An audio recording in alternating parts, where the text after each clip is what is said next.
Thank you as always for coming back to the Riggsbeast channel. Let's go beast on that subscribe button. Let's go beast on that like button. And let's go beast on this Smackdown Live review, which came to you tonight from Richmond, Virginia. So we're going to get right into it. No bullshit, no fluff. Daniel Bryan's going to open the show for the contract signing between AJ Styles and Shane McMahon. Now, Shane's going to be the first one to come out, then followed by AJ Styles. They're going to sit down. They're going to have a manly conversation. Shane's going to start the talking by propping up Styles as one of the best ever come in the ring. Styles funnily goes, yeah, this is one thing we could agree on. You're right. I am phenomenal. I am one of the best. Styles as a heel, when he just goes, is funny. And he gets across what he needs to get across. He's going to do the same when he turns babyface in a few weeks. Shane, though, goes into the fact that Styles' arrogance after winning the WWE Championship is the reason he lost to Cena at Rumble, is the reason he couldn't get it at Elimination Chamber, and is the reason he lost to Randy Orton to lose his main event match at WrestleMania for the WWE Championship. Says if Styles doesn't give him his A game, doesn't give him his absolute best, how phenomenal is it going to be when Shane is the one at the end of the match with his hand raised? I like that. They're trying to give you the look as if Shane could possibly win this match. AJ, however, goes in before he signs the contract, goes, do you understand what type of match we're having? It's not a Hell in a Cell. It's not a ladder. If you're outside for more than 10 seconds, you get counted out. This is going to be a wrestling match. He calls him out for never having a traditional wrestling match, and how AJ, this is AJ's yard, this is AJ's ring, and how when you step in the ring with AJ, you're stepping in the ring with the absolute best, the phenomenal. At that point, the table gets flipped. It looks like they're going to fight. Daniel Bryan breaks it up, wants them to shake hands. Styles dicks over Shane and walks out. I like the opening. It gives you that aggressive feeling like there's some heat here. Let's be real. Shane isn't winning this match. AJ's winning this match. And special this Friday, I'm going to have my preview and prediction show, which is going to come up 12 p.m. Eastern time. I'll give this away. AJ is beating Shane McMahon. So next, SmackDown's going to commit the fatal flaw that Raw did, but worse. They gave the women over 20 minutes. Now, giving the women over 20 minutes isn't necessarily the problem. I'm not against the women getting time. I'm against bad feuds, bad rivalries, and especially in this case, pointless activity getting over 20 minutes of a 2-hour show. The original match is Carmella versus Becky Lynch. Who the fuck cares? The only thing important from this match is, so yeah, Carmelo and Ellsworth share gum. That's sanitary. Alexa Bliss and Mickie James are on commentary. They begin to argue and to bitch. Eventually they start fighting. Bliss gets thrown in the ring. Mickie James comes in the ring. It becomes a clusterfuck of 4 people. The ghost of general manager Teddy Long appears, and now we've got a tag match. Carmella and Alexa Bliss versus Becky Lynch and Mickie James. So they're going on with this pointless match, and eventually Natalya just comes out. But while she's coming out, we go to commercial. So we've already gone over 20 minutes, then we have a random entrance, then we're commercial. Now at a commercial, Natty's on commentary. Just stop this. Please just end this. Thankfully, Natty gets in the ring about a minute later, hits Lynch. This shit ends. Carmella gets a pin for the win. It really doesn't matter. Hey, here's a shock. Naomi comes back. We called this weeks ago. Naomi's going to be in the match. It's going to be a 6-way something on the pre-show. They still haven't said what it is. Nobody really cares. It's sacrificed for the Raw Women's Division, and quite frankly, that's garbage too. We're going to move on. Poor Tyler Breeze for the next segment's all I got to say. Poor Tyler Breeze. He's dressed up as Nikki again, trying to get in the women's match. He eventually takes off the wig. Daniel Bryan, for some reason, acting shocked, says, oh, Tyler Breeze. He says, we've got a 10-man tag match later for all the people in the Andre Memorial Battle Royal. We need 2 more guys. So Fandango and Tyler Breeze have been added to the Andre Memorial Who Gives a Fuck Battle Royal. Braun Strowman's winning that. Yes, I gave away another prediction. So next we're going to go to the unaired Miz Total Bellas thing. Now, probably in best segment of the night goes this entire thing. I'm going to preface this by saying, still don't care about the match. Cena and Nikki are going to win, and Cena is going to propose. Again, I know 3 things I've already given away for my prediction show about WrestleMania this Friday, 12 p.m. Eastern, but the good stuff I will not give away. We already know these results. For the actual skit, they start with Miz playing Cena, spouting off random things, but showing cue cards. He gets mad at the cue card guy. That shit is hilarious. Eventually gets into Rule 109 about eating dinner. I have Rule 108 for the Riggsbeast channel. Build to WrestleMania correctly Monday Night Raw. SmackDown to a degree, but especially Monday Night Raw. They eventually have a cameo by Daniel Bryan, also played by The Miz, coming off as a midget, chanting, "Yes, yes, yes" for dinner. This was hilarious. He says they made a mistake. No, no, no, I'm a vegan. That'll hurt my little tummy. I can't lie. This one was legitimately funny. At the end of the skit, before coming back to Miz and Maurice live, Nikki gets down, or played by Maurice, asks John to marry him. They cue the commercial. Actually, Miz and Maurice in the ring give a teaser and then go to commercial. That was clever.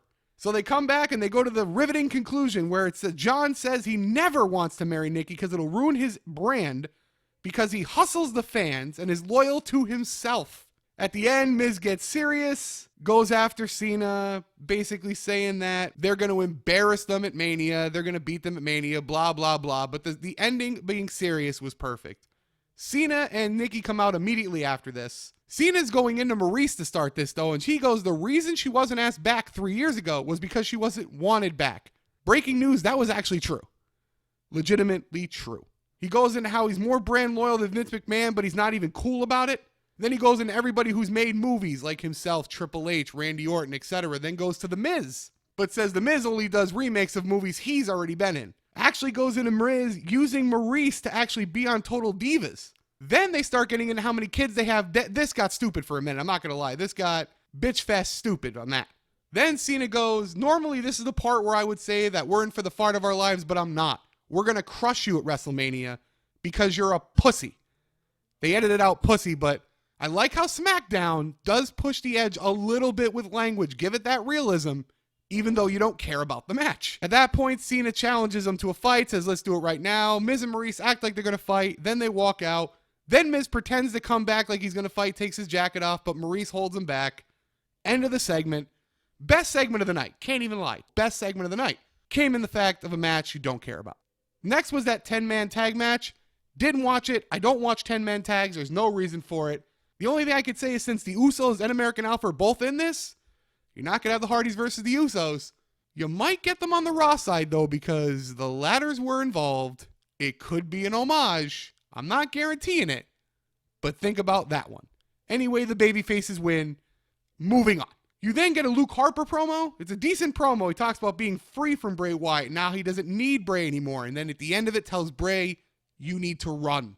I really hope after WrestleMania that Luke Harper is given a bigger role in the company. Luke Harper deserves a bigger role in the company, flat out. Needs to be in the Intercontinental title scene in my eyes. I know he had it a few years ago, but this rendition of Luke Harper is really the one that has an opportunity to make it big and needs to be elevated and given that chance.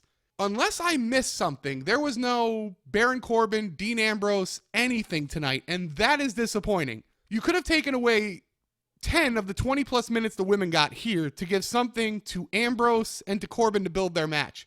They can sneakily have a very good match, but without him having anything tonight, it kind of gives you that feeling that their match at Mania might be short and might not be that important. That's very disappointing if that's the way that goes. But next you get into the main event. That's it. Harper versus Bray was next. Luke came out. Luke was finally dressed normally, had blue jeans on and a clean brown black shirt. So we're finally getting rid of that dirty man gimmick and his hair was tied back. I like the look. I really do. It makes him look a little thinner, to be honest. And he was able to show his athleticism the same as normal, but just the look made it better in my eyes. Though early in the match, he does actually a beautiful drop kick to get the advantage on Bray early. He throws him over the barricade also by the ring announcer's table, gets up on the announcer's table, and then they cut the break again. This was like 2 minutes. 2 minutes they do this. So within a 10-minute span, they had 7 minutes of commercials. And they still couldn't give anything to Corbin and Ambrose. Disappointing to say the least. And also on this show, because I'm not being biased towards Raw here, also nothing about Jan Ross. Again, ashamed of WWE for that. And unless I've missed something, Mauro Ranallo's done. This is the third week in a row he's gone. This is Tom Phillips' gig now, guys. Get used to it. Out of the break, though, Harper's actually going to do back-to-back Super Cedars near the announce desk. Back-to-back. The man could go. This is why I talk about him getting elevated and needing to be elevated. The man could put on a good match. He has an interesting promo. He has an interesting character and something someone can get behind. But to end the match, he goes for his discus clothesline. Bray grabs the ropes to get the 2 count. Bray gets up on his knees and Harper, he looks like he's in a trance, and then Harper's kind of taken back by this. After about a second or two, he goes for a discus clothesline again. Boom. Sister Abigail, Bray Wyatt wins. He's kneeling in the ring. Follow the buzzards. Then Randy Orton comes on the Tron. He's kneeling on the ashes of Sister Abigail, saying how this gave him the power from his one flaw. Well, he's going to take that away from him. He's going to destroy it by driving the crucifix or whatever it was from last week through the ashes. He does it. Little weird red sparks come up, and the show goes off the air. Now, SmackDown did a better job than Raw of pushing for WrestleMania. They made their stuff, for the most part, feel important. Problem is, they gave too much time to the women for a pre-show match, didn't have anything for Corbin and Ambrose, so you minimized that greatly in the eyes of the fans. Greatly. So SmackDown gets a 5.5 out of 10.